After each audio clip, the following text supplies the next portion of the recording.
Hey guys, we are back here at His Nature Farm and our building project, our first building project. Today I want to show you kind of what we're doing here real briefly. You can kind of see we got some of our framing done. We have a crew here now, we've got some help doing getting ready to do our trusses, we'll show you that, and some of our finishing dry-in, what we call dry-in, which basically means that the structure is dried in and we don't have these puddles on the ground. So we're doing that, but right now what we're going to focus on real briefly is we're going to just frame some walls, and you can kind of watch that. Really simple to do, but you never know. You might find it interesting, hopefully. So basically what we're doing here is we have a bedroom here, sitting back here, and we have in between the bedroom and what is the kitchen, we have a bathroom. Now you may see here on the ground I got two different size walls here. This here is a regular 2x4 interior partition. This here is a 2x6 interior partition. You may have seen this if you've ever been in any homes being built. This is what we call our water wall, meaning it's wider, and I may have mentioned this before, it's wider to take the drain pipes particularly, because those pipes are usually about 2 inches, plus you have vent pipes, they go through the roof. And so we always want this wall to be a little larger. Also, it doesn't hurt also if you have it. It just so happens we have some 220 power in here. We also have a gas line in here. So having that beefed up wall is definitely a good idea. So we're gonna frame this up. This is gonna again be for our bathroom right in here. It's gonna be 5 feet wide, really typical bathroom, 5 foot wide tub, very common tub shower combination, a commode, and then we're going to have our vanity. And in here, we're going to have a bedroom. Now, real briefly, you're also going to see us start to frame this up as well. This is a closet, right? We're going to have a dual closet here against this wall, about 25 inches deep, which is about standard for an interior of a closet, a finished space of about 25 feet. That includes a drywall being on there. So we got to obviously build this about 25 and a half, 26 inches. To get that in finished space to be the right depth. And so we're going to do 2 closets here, his and hers, so to speak. And we're designing this that it's going to be a small bedroom. This bedroom's 16 by 12. Not too small, but small enough. So anyway, you can take a look. We're going to start that, and hopefully we'll get it framed up today.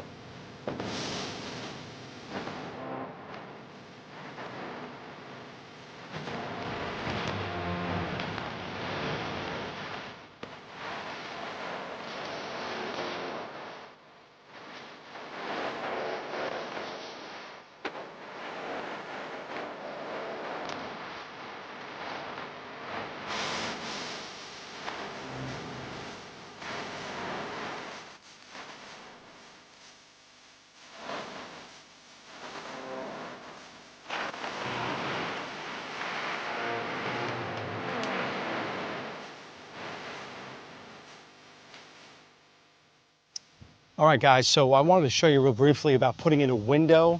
Now, I want to be clear. This is not the best exactly way to do a window, but it will get the job done. This is a barn, as I mentioned before. We just want to make sure it does not leak. First step to putting in a window, house wrap. House wrap, put that on, staple it to the walls, keep it as smooth as possible. Try to make sure you don't have any openings or holes. This does a very good job. It is pretty tough, but you can see here I cut it and I wrapped it around the window frame as well as the sill. And what you're going to see here is you're going to see butyl flashing. This is window flashing, and here it is right here. It is basically a tar paper that's very sticky. And we use this around the frame. Now, conventional wisdom would say, well, you put the window on, you put this up against the flange, and that's the way you do it. Well, not quite, and there's a couple of reasons why. But the first main reason is what we do is we put down first on the sill a layer, 1 strip of butyl down across the bottom, covering the bottom sill plate. The main reason why we do this is because we want water to drain over this and not break the seal, okay? And this is a way that we can do that. We also want the water to escape, and this will help any water that gets in behind the flange of the window. If we do get any, it'll help it drain out. It won't trap it in there. So I'm going to take right now, I'm going to put this window in. They're pretty easy to put in. I'm going to put it in. I'm going to install it with these nails. So we use a galvanized inch nail right here. So we'll get on with that. We'll be back in a minute.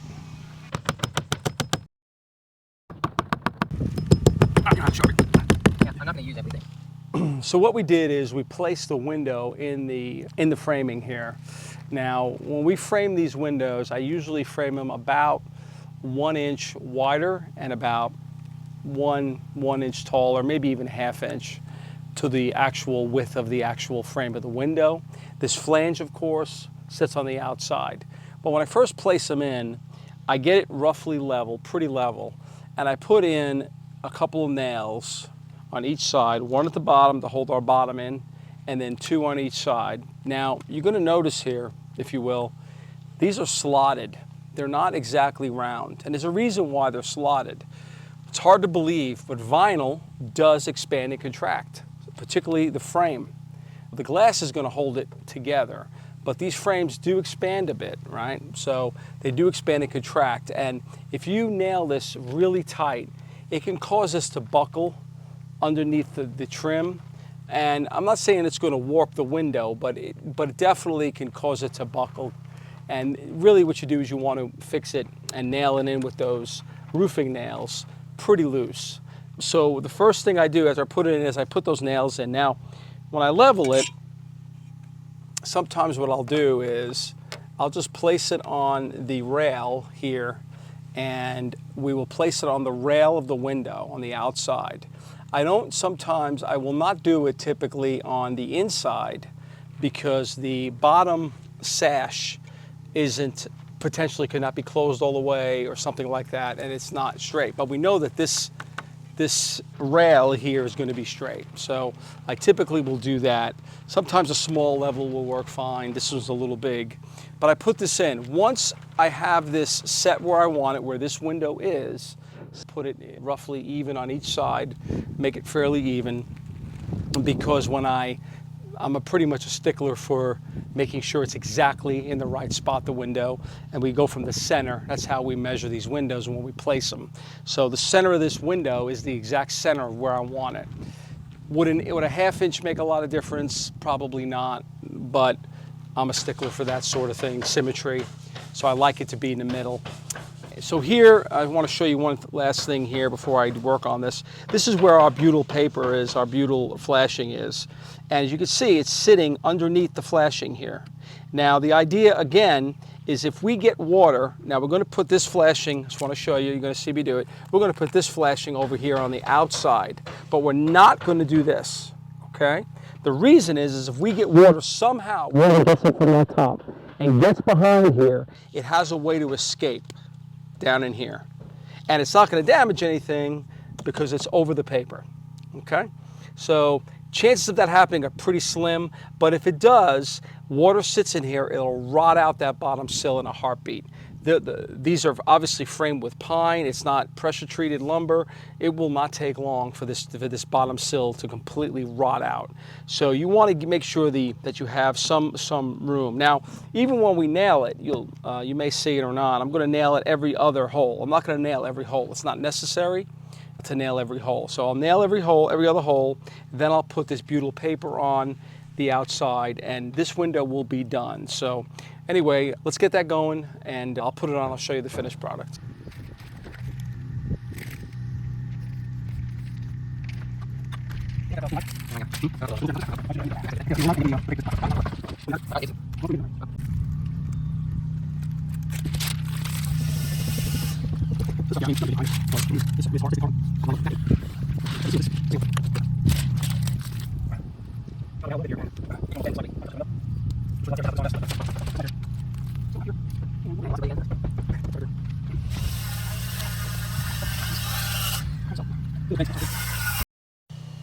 Okay guys, I finished up this window, and I want to show you real briefly how we did it with the butyl flashing we put in here. As you can see, we put one strip on each side and then put a top piece going across the top. As you can see, this goes on first. This and this. The top piece goes across. So any rain coming down here, if it does manage to get in here, it will drain through our bottom right here. So that's how it's affixed. Now, of course, with the house wrap, you do this. It really pretty much makes a waterproof barrier completely. Now, of course, depends upon how you put your siding on and everything else. So we'll be doing obviously videos on that. We're still working out the siding style and what we're going to do here. But this will do a good job for you. These windows pretty much are builder-grade windows, but they are low E. I think they're argon filled, which means that they have a barrier, a temperature barrier between the outer glass and the inner glass. So anyway, I think they look pretty good. At least